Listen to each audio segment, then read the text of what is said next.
नमस्कार, साँझको गन्थन बुलेटिनमा स्वागत छ। म राजु गिरी। बुलेटिन सुरु गरौँ प्रमुख समाचारका शीर्षकबाट। नेपालमा कोरोना भाइरस विरुद्ध खोप अभियान सुरु, प्रधानमन्त्री केपी शर्मा ओलीद्वारा उद्घाटन। पार्टी विभाजन हुनुमा प्रधानमन्त्री केपी शर्मा ओली तथा प्रचण्डको बराबर हात भएको नेता वामदेव गौतमको आरोप।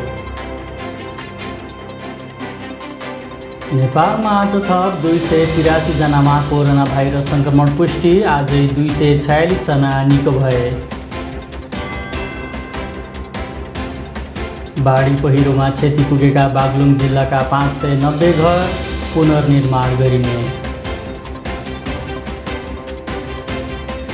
बिरालोमा पहिलो पटक कोरोना संक्रमण पुष्टि, सोही बिरालो पाल्ने परिवारका 3 सदस्यमा पनि कोरोना संक्रमण। र 5औं संस्करणको पोखरा स्पोर्ट्स अवार्ड आउँदो वैशाखमा हुने।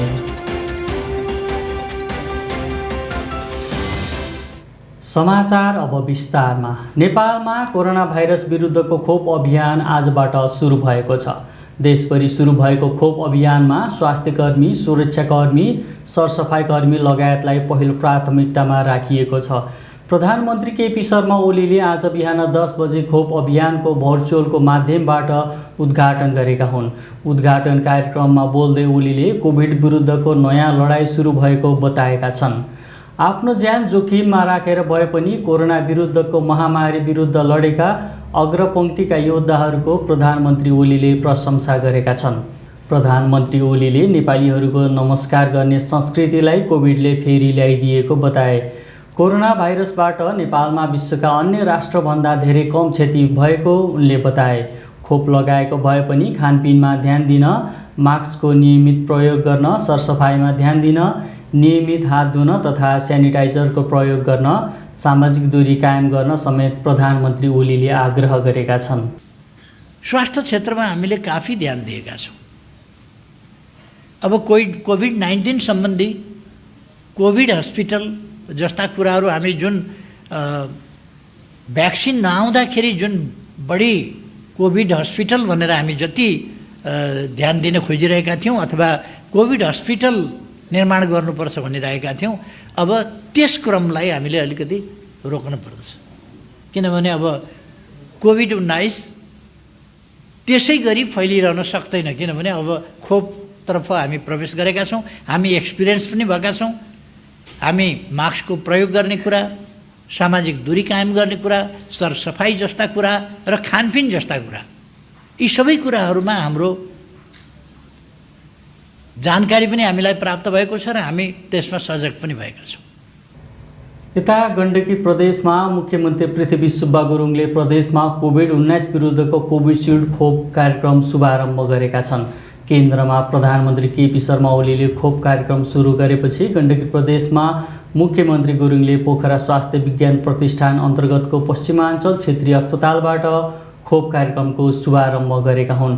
बिहान 10:30 मुख्यमन्त्री गुरुङले स्वास्थ्य विज्ञान प्रतिष्ठानका निर्देशक सह प्राध्यापक डाक्टर अर्जुन आचार्यलाई खोप सामग्री हस्तान्तरण गरेपछि प्रदेशका 11वटै जिल्लामा खोप अभियान सुरुवात भएको घोषणा गरिएको छ। महामारी सुरु भएको 1 वर्षभन्दा कम अवधिमा भौतिक पूर्वाधार र स्वास्थ्य संरचनाको सुदृढीकरण, उपकरण व्यवस्थापन तथा 68 स्थानमा प्रयोगशाला स्थापना भएर कोभिड-19 विरुद्धको अभियानमा स्वास्थ्यकर्मी, सुरक्षाकर्मी लगायत अग्रभागमा खटिएर काम गर्नेहरूबाट ठुलो योगदान रहेको मुख्यमन्त्री गुरुङले बताए। अहिले चाहिँ विश्वमा चाहिँ सायद चाहिँ योभन्दा केही 1-2 दशक अगाडिको कुरा भएको भए यो खोप चाहिँ यति चाँडै आउने कुरामा सम्भव थिएन। आज चाहिँ टेक्नोलोजिकल रिभोल्युसनको कारणले र इन्फर्मेसन टेक्नोलोजिकल रिभोल्युसनको कारणले यो दुईटा क्षेत्रको रिभोल्युसनको कारणले सिङ्गो समाज, सिङ्गो मानव जाति, सिङ्गो पृथ्वी यति धेरै प्रभावित छ, यति चाँडै प्रभावित छ कि हामीले यो चाहिँ महामारीको प्रारम्भ भएको 1 वर्ष पुग्दा नपुग्दै खोप उत्पादन इन्भेन्सन भएर, रिसर्च भएर यो चाहिँ खोप चाहिँ उत्पादन भएर चाहिँ अहिले चाहिँ बजारमा हामीले भ्याक्सिन लगाउने स्तरमा आइपुगेका छौँ। नेपाल कम्युनिस्ट पार्टी नेकपाका उपाध्यक्ष वामदेव गौतमले पार्टी विभाजन हुनुमा प्रधानमन्त्री केपी शर्मा ओली तथा प्रचण्डको बराबर हात भएको बताएका छन्। आज आयोजित एकता अभियान कार्यक्रमलाई सम्बोधन गर्दै उपाध्यक्ष गौतमले लोभ लालचले गर्दा दुवै नेताहरूले पार्टीलाई फुटको सङ्घारमा पुर्याएको आरोप लगाएका छन्। प्रचण्ड तथा ओली कहिले पनि एकताको पक्षमा नभएको तर आफ्नै जोडबलमा एकता भएको उनको दाबी थियो। पार्टी एकता नगरेको खण्डमा सेनापति भए पनि सैनिक सबै सकिने उनले बताए। उपाध्यक्ष गौतमले कानुनी रूपमा नफुटेको भए पनि नेकपा व्यावहारिक तथा राजनीतिक रूपमा फुटिसकेको स्वीकार गरेका छन्। प्रधानमन्त्री केपी शर्मा ओली बाहेक अन्य सबै पार्टी एकताको पक्षमा रहेको उनको दाबी थियो। अब गौतम कुनै एक समूहमा लाग्छन् भन्ने हल्लाको पछि नलाग्न उनको आग्रह छ। आफू ओली तथा प्रचण्ड नेपाल दुवै समूहमा नलाग्ने तर एकता अभियानलाई भने जारी राख्ने स्पष्ट पारेका छन्। आफू समाजवादको पक्षमा नै रहेको उनले बताए। फुटेका पार्टीले कहिले पनि शक्ति प्रदर्शन नगर्ने उनको भनाइ छ। नेपालमा आज 283 जनामा कोरोना भाइरस सङ्क्रमण पुष्टि भएको छ। स्वास्थ्य तथा जनसङ्ख्या मन्त्रालयका अनुसार आजका सङ्क्रमितसँगै नेपालमा कोरोना भाइरस सङ्क्रमितको कुल सङ्ख्या 2,70,375 पुगेको छ। हाल नेपालमा 3,286 जना सक्रिय कोरोना भाइरस सङ्क्रमित रहेका छन्। मन्त्रालयले दिएको जानकारी अनुसार नेपालमा पछिल्लो 24 घण्टाको अवधिमा 246 जना कोरोना भाइरस सङ्क्रमण मुक्त भएर डिस्चार्ज भएका छन्। यो सँगै नेपालमा कोरोना भाइरस सङ्क्रमण मुक्त हुनेको कुल सङ्ख्या 2,65,069 पुगेको छ। त्यस्तै नेपालमा आज थप 3 जनाको कोरोना भाइरस सङ्क्रमणबाट ज्यान गएको छ। यो सँगै नेपालमा कोरोना भाइरस सङ्क्रमणबाट ज्यान गुमाउनेको कुल सङ्ख्या 2020 पुगेको छ। बागलुङ जिल्लामा गत साउन यता 590 घर जोखिममा परि विस्थापित भएको भन्दै पुनर्निर्माण गर्न आवश्यक रहेको जिल्ला विपद व्यवस्थापन समितिले जनाएको छ। बाढी पहिरोले क्षति पुर्याएको, भासिएको, पहिरोले पुरेको र चर्केको गरेर 590 घर पुनर्निर्माणका लागि विपद व्यवस्थापन समितिमा स्थानीय तहले सिफारिस गरेका हुन्। जिल्ला विपद व्यवस्थापन समितिका अनुसार बागलुङमा साउन यता घटेका विपदका घटनामा 1,37,75,000 राहत रकम हस्तान्तरण गरिसकिएको जनाइएको छ। सो मध्ये सङ्घीय सरकारबाट प्राप्त 90 लाख राहत वितरण गरेको र पूर्ण क्षति भएको 229 घरलाई 18,82,500 राहत रकम हस्तान्तरण गरिसकिएको छ। गण्डकी प्रदेशसभा सदस्य बिन्दु कुमार थापाले 12.5 लाख रुपैयाँ विभिन्न विकास निर्माण र सामाजिक कार्यमा खर्च गरेका छन्। सांसद थापाले प्रदेशसभा सदस्यको हैसियतले नेपाल सरकारबाट प्राप्त हुने तलब भत्ता र सेवा सुविधाको रकममा आफ्नो व्यक्तिगत रकम समेत थप गरी यस्तो कार्यमा खर्च गरेका हुन्। उनले आज पत्रकार सम्मेलन गरेर 2076 माघ 1 गतेदेखि 2077 पुस मसान्तसम्म सामाजिक र विकास निर्माण कार्यमा खर्च गरेको 12,47,000 रुपैयाँको विवरण सार्वजनिक गरे। सांसद थापाले 1 वर्षमा प्रदेशसभा सदस्यको हैसियतमा 8,59,868 रुपैयाँ प्राप्त गरेका थिए। सो रकममा उनी आफैले 3,87,172 रुपैयाँ थप गरेर खर्च गरेका छन्। नेपाल घरेलु तथा साना उद्योग महासङ्घ लमजुङको अध्यक्षमा श्रीकृष्ण लामिछाने चयन भएका छन्। महासङ्घको 16औं साधारण सभा तथा 8औं जिल्ला अधिवेशनबाट लामिछाने अध्यक्षमा सर्वसम्मत रूपमा चयन भएका हुन्। वरिष्ठ उपाध्यक्षमा विकास श्रेष्ठ, उपाध्यक्षमा भरत विष्ट, महासचिवमा वेदराज खनिया, कोषाध्यक्षमा शङ्कर बस्नेत सर्वसम्मत चयन भएका छन्। खुल्ला महिला सदस्यमा अनिता बोहरा, सदस्यहरूमा यज्ञनारायण श्रेष्ठ, कृष्ण नेपाली, शारदा खनिया, शोभा पन्थी, प्रकाश थापा, ऋषिराम बस्नेत, पूर्णबहादुर तामाङ, दिलबहादुर अर्जेल, सिजन कुमार श्रेष्ठ र युवराज पौडेल रहेका छन्। यस्तै केन्द्रीय प्रतिनिधिमा रामकुमार श्रेष्ठ, प्रेमलाल श्रेष्ठ र अनुपमा पुन चयन भएका छन्। यस्तै महिला उद्यमी विकास समितिको अध्यक्षमा कल्पना थापा बोहरा चयन भएकी छिन्। वरिष्ठ उपाध्यक्षमा इन्दु न्यौपाने, महासचिवमा अस्मिता पौडेल, कोषाध्यक्षमा सीता सुनार सर्वसम्मत रूपमा चयन भएका छन्। बुलेटिनमा अब अन्तर्राष्ट्रिय प्रसङ्ग। अमेरिकाले आफ्ना नागरिकहरूलाई भारतसहित अफगानिस्तान, पाकिस्तान तथा बङ्गलादेशको यात्रा नगर्न आग्रह गरेको छ।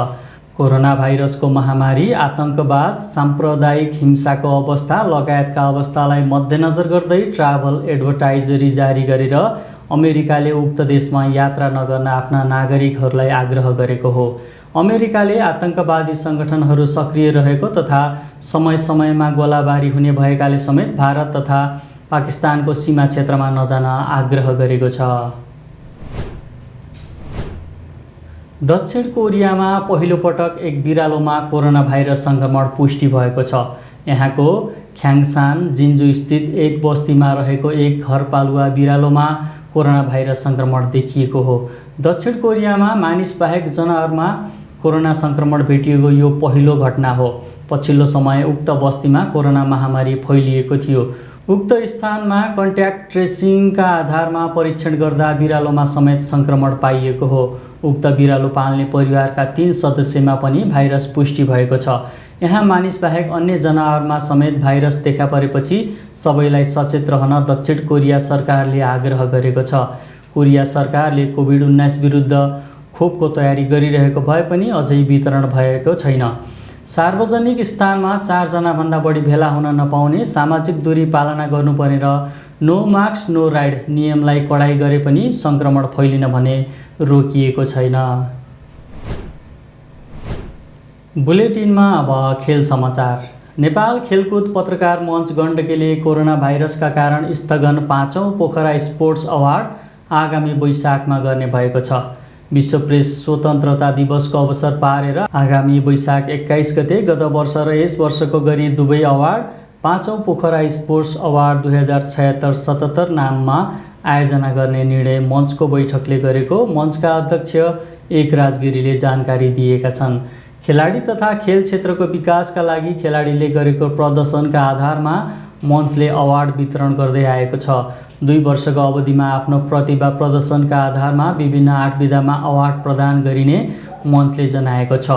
बतास ब्रदर्सको मुख्य प्रायोजनमा हुँदै आएको कार्यक्रममा लाइफ टाइम अचिभमेन्ट अवार्ड, वर्ष खेलाडी पुरुष, वर्ष खेलाडी महिला, वर्ष चर्चित खेलाडी, वर्ष उदयमान खेलाडी, वर्ष उत्कृष्ट प्रशिक्षक, वर्ष उत्कृष्ट खेल सङ्घ र वर्ष उत्कृष्ट पत्रकारिता अवार्ड रहेका छन्।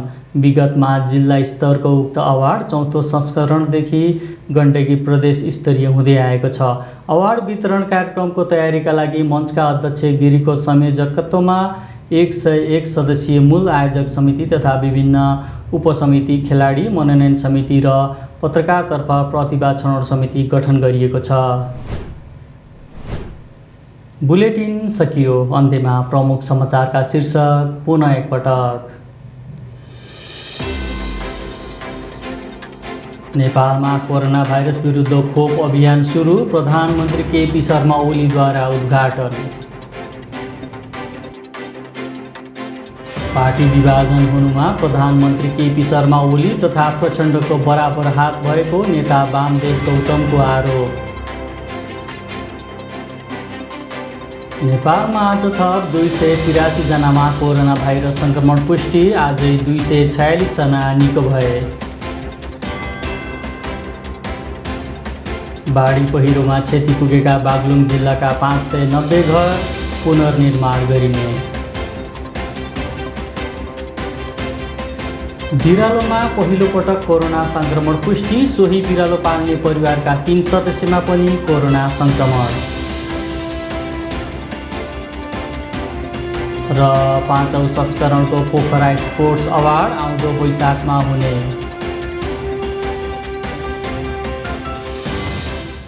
कन्थन बुलेटिन आजलाई यति नै। मौसम अलि चिसो छ, आफ्नो ख्याल राख्नुहोला। फेरि भेट्ने बाचाका साथ म राजु पनि बिदा हुन्छु। नमस्कार।